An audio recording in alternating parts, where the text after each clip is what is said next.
ख्वाहिश से नहीं गिरते फल झोली में, वक्त की शाख को मेरे दोस्त हिलाना होगा। कुछ नहीं होगा अंधेरों को बुरा कहने से, अपने हिस्से का दिया खुद ही जलाना होगा। जी हाँ, रूमी कहते हैं कि तुम तब हार जाते हो जब तुम कोशिश करना छोड़ देते हो। तो आपकी कोशिशें रंग लाएं, यही हमारी दुआ है। तो आपकी कोशिशों को समरावर करने के लिए हम लेकर आए हैं तेलंगाना टीचर्स एलिजिबिलिटी टेस्ट का एक और वंडरफुल सेशन। ख़वातीन हज़रात, मैं हूं शाहिद अली हसरत और आप देख रहे हैं टी सैट। तो आज के सेशन में हम एक और बहुत ही अहम थ्योरी पर गुफ्तगू करने वाले हैं। जी हाँ, तो आज हम बात करने वाले हैं एरिक एरिक्सन की साइको सोशल थ्योरी पर। जी हाँ, तो ये जो थ्योरी है साइको सोशल थ्योरी, ये इंतहाई अहम थ्योरी है, क्योंकि ये जो एरिक एरिक्सन का नज़रिया है, इस नज़रिए के ज़रिए से हम जानने की कोशिश करेंगे कि वो क्या चीज़ें हैं जो एक शख्स की पर्सनालिटी या एक शख्स की शख्सियत की नशोनुमा के लिए किस तरह से मददगार होती हैं। तो एरिक एरिक्सन की थ्योरी को समझने के लिए सिर्फ दो बातें यहाँ पर काफ़ी अहमियत रखती हैं। पहली ये है कि एरिक एरिक्सन की थ्योरी में डेवलपमेंट को जोड़ा गया है कॉन्फ्लिक्ट से, डेवलपमेंट को जोड़ा गया है क्राइसिस से। जी हाँ, बहरान और तनाज़ात या कॉन्फ्लिक्ट जिसे कहते हैं कि शख्सियत उसी वक्त डेवलप होती है जब शख्सियत के अदवार में कोई बंदा या बच्चा अगर से होकर गुज़रता है, अगर वो इन चीज़ों को कामयाबी के साथ कर गुज़रता है, तब उसकी शख्सियत की नशोनुमा बहुत ही तेज़ी से और मुस्बित अंदाज में होना शुरू होती है। लेकिन अगर वो इन बहरानों से या इन कॉन्फ्लिक्ट से या इन क्राइसिस से होकर गुज़रने के दौरान उसको कुछ मसाइल दरकार हों और वो इनसे उभरना ना चाहे या इनसे उभर ना पाए, तब उसकी शख्सियत में वो बहरान उसकी शख्सियत को मुकम्मल होने से रोकता है या उसकी शख्सियत को हर जाविये से ऑल राउंड डेवलपमेंट से रोकता है। तो आइए आपके सामने जो एक स्लाइड है इस पर नज़र डालते हैं कि Erik Erikson maintained that personality develops in a predetermined order through 8 stages of psychosocial development from infancy to adulthood. During each stage the person experiences a psychological crisis which could have a positive or negative outcome on personality development. जी हाँ, तो ये 8 अदवार यहाँ पर Erik Erikson ने बताए हैं और इन 8 अदवार में उन्होंने कहा है कि हर दौर में बच्चा या फ़र्द एक कॉन्फ्लिक्ट या एक क्राइसिस यानी बहरान या तनाज़े से होकर गुज़रता है, और अगर ये उस पॉजिटिविटी से उससे बाहर निकल जाता है तो इसकी पर्सनालिटी के लिए वो दौर बहुत ही कारआमद होगा। तो इन तमाम चीज़ों को अगर हम एक चार्ट या एक पिक्चर के थ्रू अगर देख लें तो बहुत ही आसानी से हम इसे समझ सकते हैं। तो आइए देखते हैं ये पिक्चर और जानने की कोशिश करते हैं कि वो 8 दौर कौन कौन से हैं जिनसे होकर गुजर कर एक बंदे की पर्सनालिटी डेवलप होती है या एक बंदे की शख्सियत का इर्तिक़ा होता है। तो आपके ये स्लाइड आपके स्क्रीन पर देखें। तो यहाँ पर आप देखिए कि जो पहला जो दौर है इन्फेंसी का, यहाँ पर इन्फेंसी पहला दौर है जिसमें ट्रस्ट वर्सेस मिसट्रस्ट के ऊपर बात की गई है। हम तमाम अदवार को एक के बाद दीगरे तफसील से देखेंगे, तब तक आप इसको एक गौर जायज़ा लीजिए कि इन्फेंसी में ट्रस्ट और डिस्ट्रस्ट किससे रेलेवेंट होता है। इस पिक्चर को गौर से देखें। और उसके बाद अर्ली चाइल्डहुड या इब्तदाई जो बचपन है उसमें ऑटोनिमी वर्सेस शेम एंड डाउट, और तीसरा जो दौर है यानी प्री स्कूल दौर जहाँ पर इनिशिएटिव वर्सेस गिल्ट पर हम गुफ्तगू करेंगे।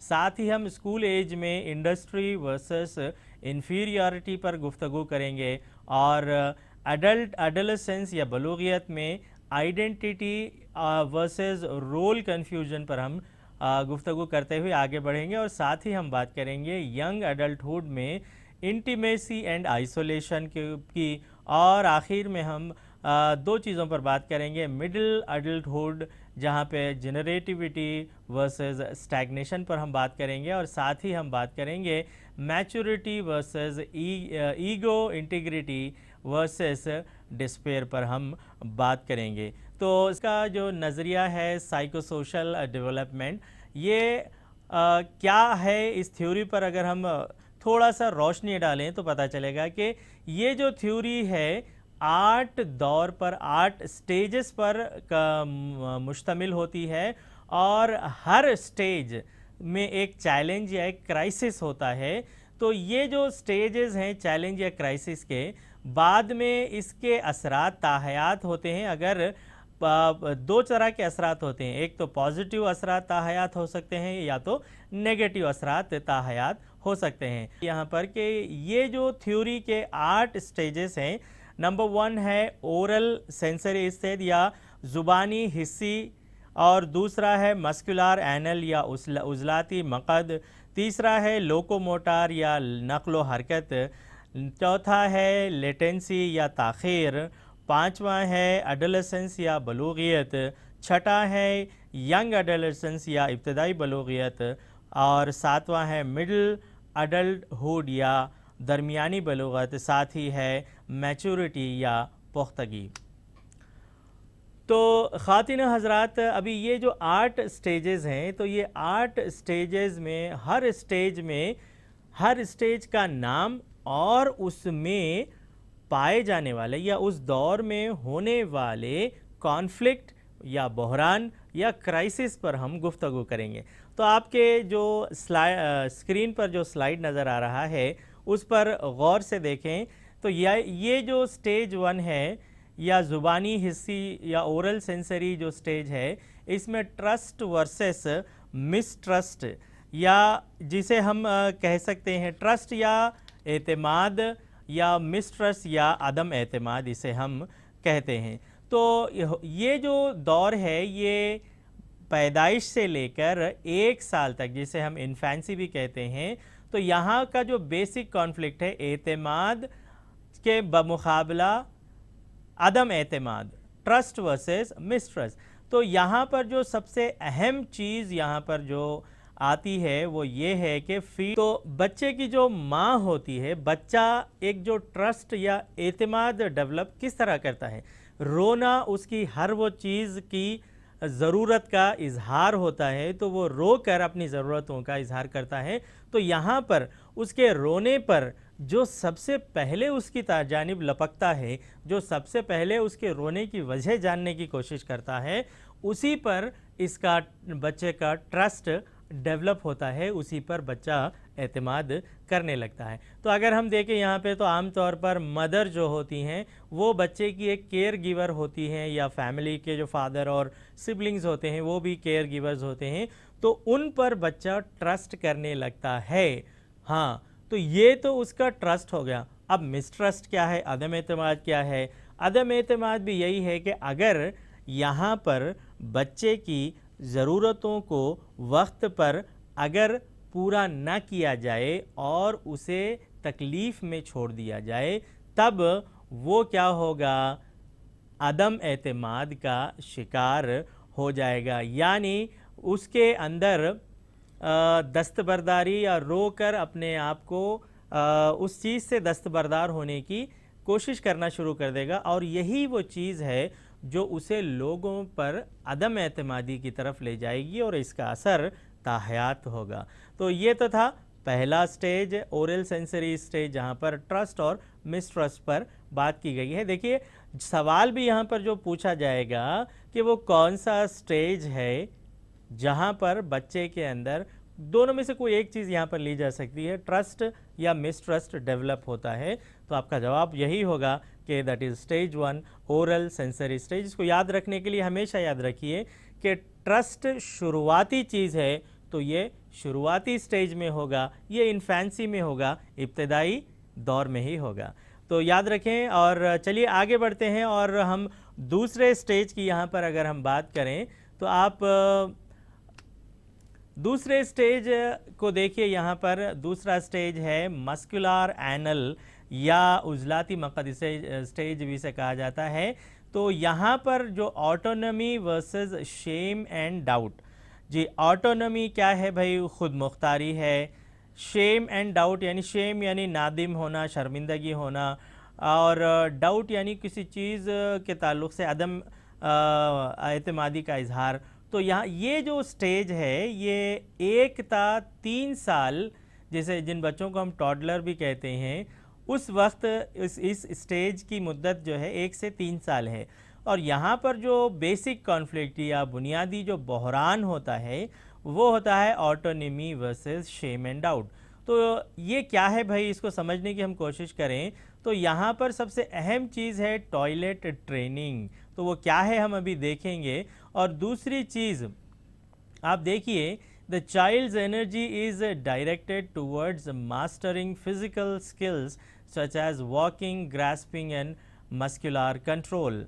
जी हाँ, अगर हम देखें इस स्टेज पे तो 1 ता 3 साल का जो ये स्टेज होगा, यहाँ पर बच्चा अपनी चीज़ों को या फिज़िकल जो उसके नीड्स हैं उसको ख़ुद से करने की तरफ राग़िब होता है। और जैसे कुछ चीज़ों पे मास्टरी यानी कि उस पर उबूर हासिल करने की कोशिश करता है, जैसे किसी चीज़ को पकड़ना या किसी चीज़ को हैंडल करना या चलना या किसी चीज़ को पकड़ते हुए ऊपर आना। तो ये सब चीज़ें में बच्चा इस दौर में मास्टरी हासिल करता है, और यानी कंट्रोल उसको अपनी बॉडी पर होना शुरू होता है।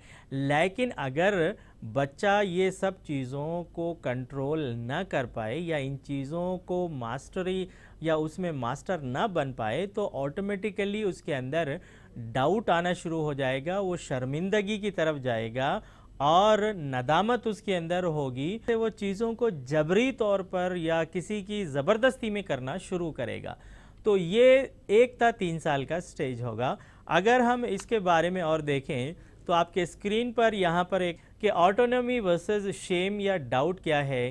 भाई autonomy means being your own boss, अपने आप का खुद मुख्तारी में आप अपने आप के बॉस होते हैं।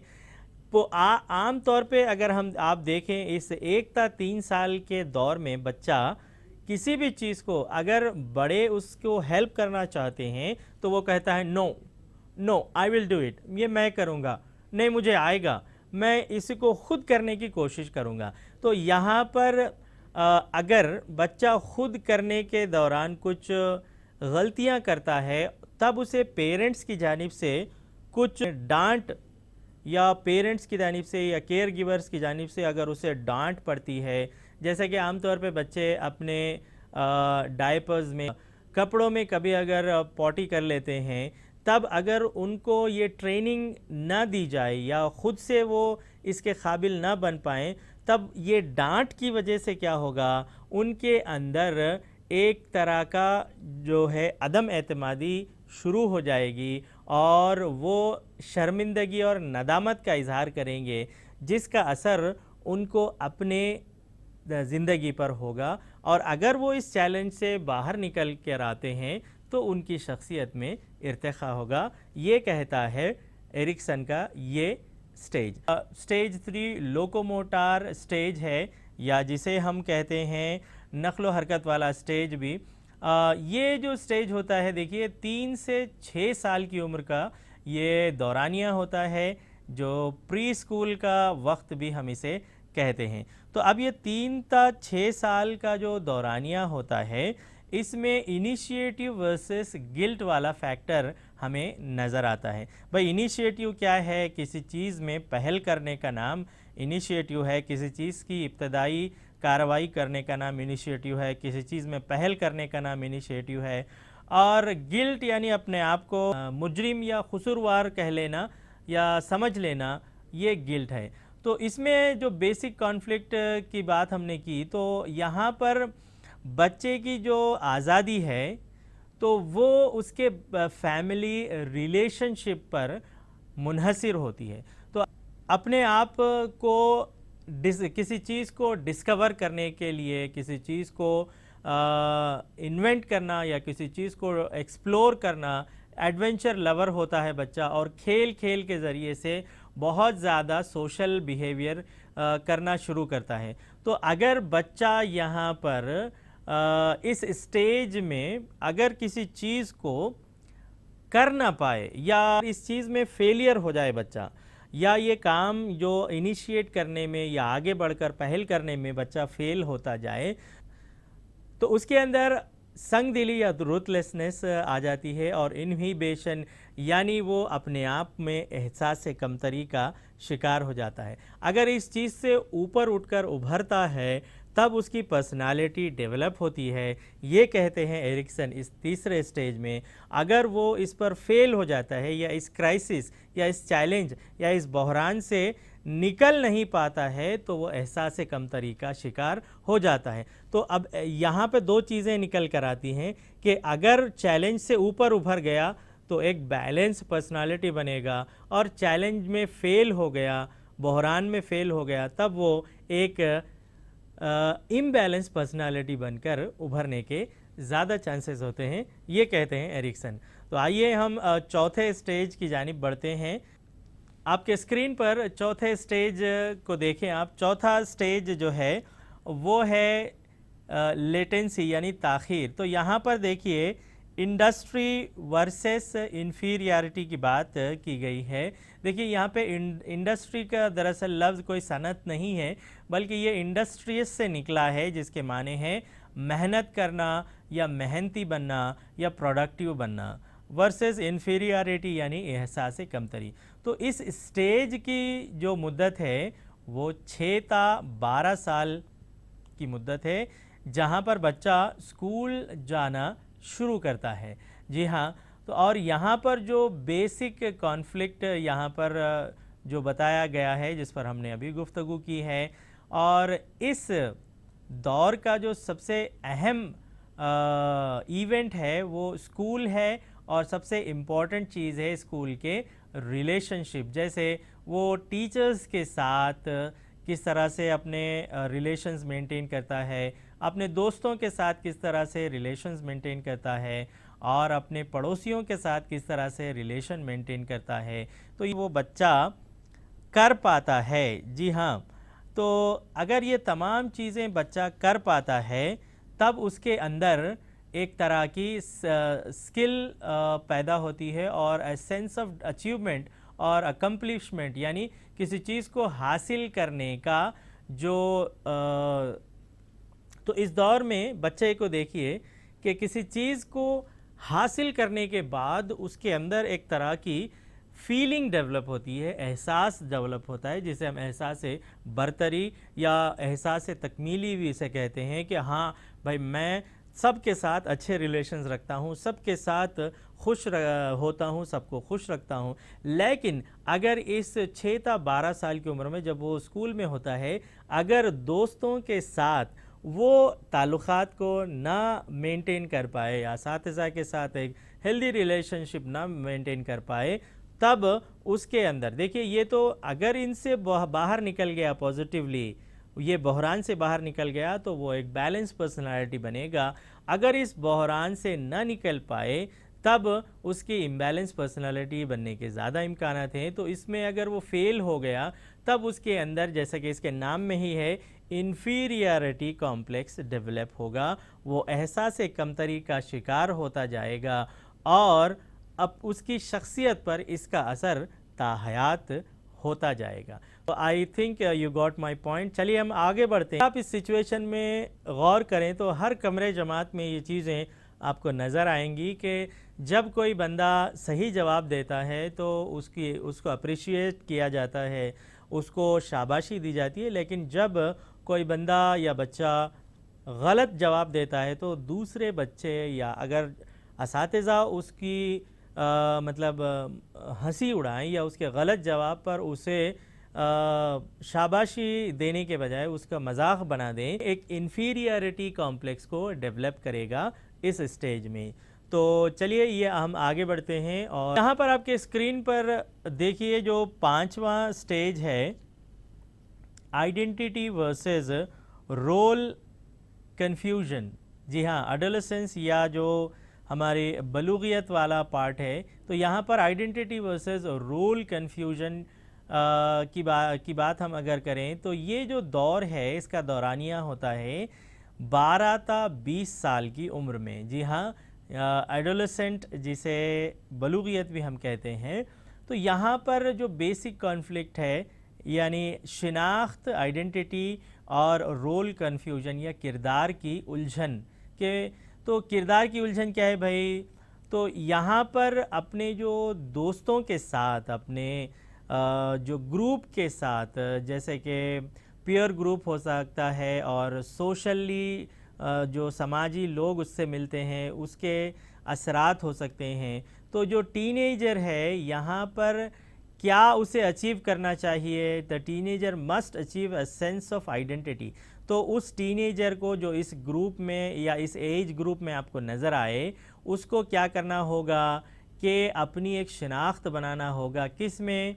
पेशे में, ऑक्यूपेशन में, सेक्स रोल्स में और पॉलिटिक्स या सियासत में, मज़हब में, और साथ ही साथ उसकी जो आइडेंटिटी है उसका एक डायरेक्शन होना चाहिए। ये कहते हैं एरिक्सन यहाँ पे। अगर बच्चा इसमें फ़ेल होता है या ये अडल्ट इसमें फ़ेल होता है तो इसकी वजह से वो ये एक फैनाटिज़म या जुनूनियत की तरफ, किसी चीज़ को लेकर वो जुनूनी बनना शुरू हो जाता है। लेकिन अगर उसको यहाँ पर फ़ेल हो जाता है, वो अपनी शिनाख्त को बनाने में वो फ़ेल हो जाता है, तो वो जो है फैनाटिज़म की तरफ जाता है या जुनूनियत की तरफ वो जाने के ज़्यादा चांसेस होते हैं। किसी काम को लेकर अपनी शिनाख्त बनाने के लिए वो जुनून की हद तक भी जाने के चांसेस होते हैं। ये कहते हैं एरिक्सन यहाँ पे। तो चलिए आपके स्क्रीन पर जो एक छोटी सी इमेज है उसको गौर से देख लें आप। तो ये जो चीज़ यहाँ पर कही गई है, अभी हमने इस पर गुफ्तगू की है। तो अभी हम आगे बढ़ते हैं और अगला स्टेज यहाँ पर देखते हैं। ये छठा स्टेज है और इस छठे स्टेज में यंग अडल्टहुड वाला जो स्टेज है यानी इब्तदाई बलूगियत में इंटीमेसी वर्सेस आइसोलेशन की बात की गई है। जी हाँ, तो ये इंटीमेसी क्या है भाई? इंटीमेसी है किसी चीज़ से लगाव, किसी चीज़ से क़ुर्बत, किसी चीज़ से नज़दीकी या किसी चीज़ से रब्त व इर्तिबात। और आइसोलेशन यानी तन्हाई हो सकती है, जुदाई हो सकती है, अलहदगी हो सकती है। तो यहाँ पर ये जो दौर है 20 ता 40 साल की उम्र का दौर है और इसमें जो अहम चीज़ें हैं कि इस दौर में आप देखिए एक फ़र्द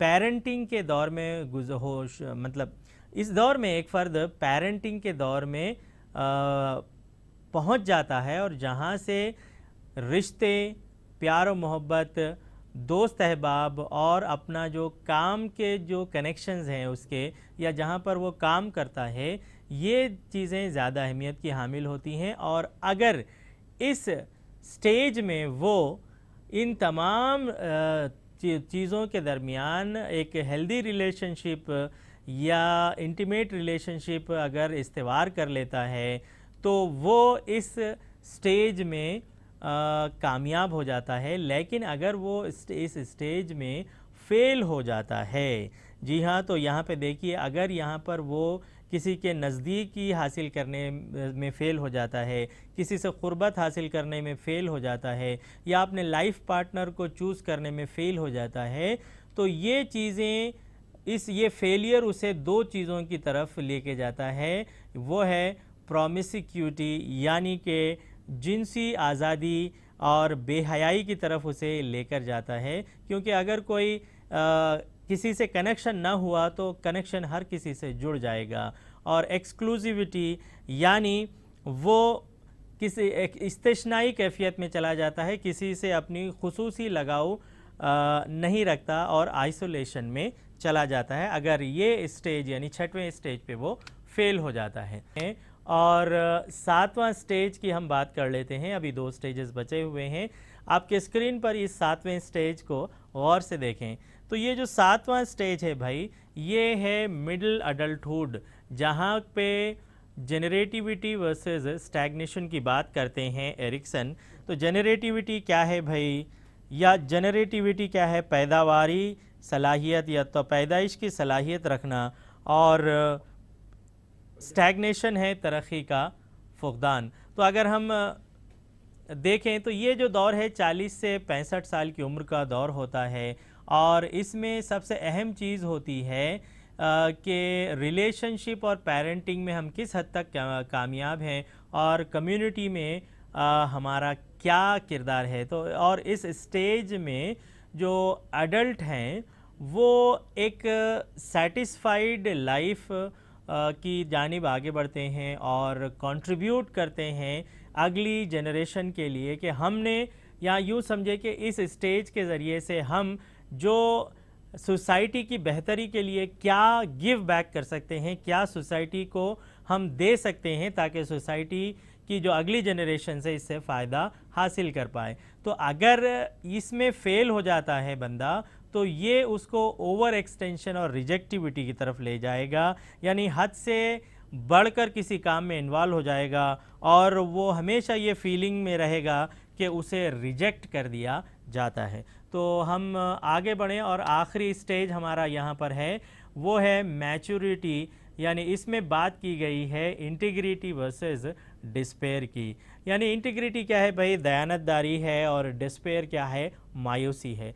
तो ये जो स्टेज है 65 टू डेथ, यानी 65 साल की उम्र से आखिरी सांस तक ये स्टेज होता है। और यहाँ पर जो इम्पोर्टेंट जो इवेंट है यहाँ पे वो ये है कि हमने हमारी ज़िंदगी में क्या पाया, क्या खोया, ज़िंदगी को एक्सेप्ट करना और अपनी ज़िंदगी के जो भी अदवार हैं उनमें हमने क्या क्या चीज़ें माशरे को दी हैं और हमारी ज़िंदगी के अचीवमेंट्स क्या है, ये तमाम चीज़ों पर यहाँ पर इस स्टेज में मैच्योरिटी या पुख्तगी में बंदा नज़रें दौड़ाता है। और अगर वो अपनी ज़िंदगी में कुछ हासिल ना कर पाया और अपनी ज़िंदगी के तमाम अदवार से वो नाखुश है, तब उसके अंदर अपने आप को लेकर हिकारत, डिस्डेन और डिस्पेयर या मायूसी पैदा होती है और वो आखिरी दौर में नाखुश हो जाता है। तो ख़ातिन हज़रात, ये तो था एरिक एरिक्सन के 8 जो अहम अदवार हैं जो हमने पहले आपको एक इमेज बताई है।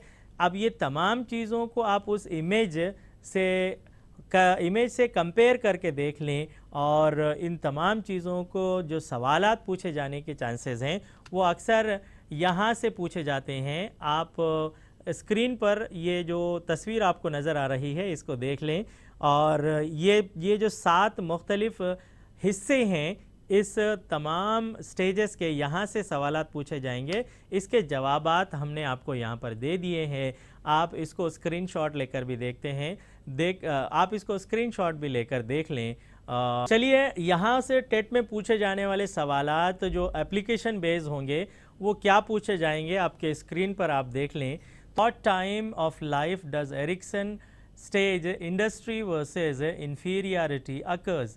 तो इंडस्ट्री वर्सेस इन्फीरियरिटी कौन से स्टेज में आप देखते हैं, old age, adolescence, infancy, school age या अडल्टहुड? तो अगर हम यहाँ पर देखें तो इसका जवाब होगा, सवाल यहाँ पर देखें तो according to Erikson 8 stages of psychosocial development, during which stage does the psychological stage trust versus mistrust develop? जी हाँ, तो मैंने कहा था ना आपको, ट्रस्ट पहली चीज़ है तो वो पहले स्टेज में आएगी। तो अगर हम देखें तो पहला स्टेज यहाँ पर क्या है भाई? जी हाँ, बिल्कुल, तो आंसर है इन्फेंसी, यानी इब्तिदाई जो बच्चा शुरुआत में एतमाद और अदम एतमाद इस दौर में ही देखता है। तो अगर हम और देखें तो what is the name of Eric Erikson's development theory? तो जैसा कि हमने शुरुआत में ही की थी, कॉग्निटिव, मोरल और फिज़िकल, तो ये तमाम रॉन्ग आंसर्स यहाँ पर ड्रॉप होते हैं और थ्योरी है साइको सोशल थ्योरी। तो सही आंसर होगा ए। चलिए हम आगे बढ़ते हैं, और how many stages are there in psycho social theory? तो यहाँ पर आप तो बिल्कुल 1 सेकंड में इसका आंसर दे सकते हैं कि there are 8 stages in psychosocial theory. So the correct answer is A. So अगर हम आगे बढ़ें तो what do people face during each psychosocial stage that can serve as a turning point in development. तो देखिए कि पूरी की पूरी थ्योरी कॉन्फ्लिक्ट या बहरान पर बात करती है, या हमेशा याद रखें एरिक्सन साइकोसोशल कॉन्फ्लिक्ट। तो अब यहाँ पे देखिए, a child struggle to do well in school, what problem might emerge, answer choices. तो struggle with feeling of inferiority, develop a poor self identity, begin to mistrust the people around him.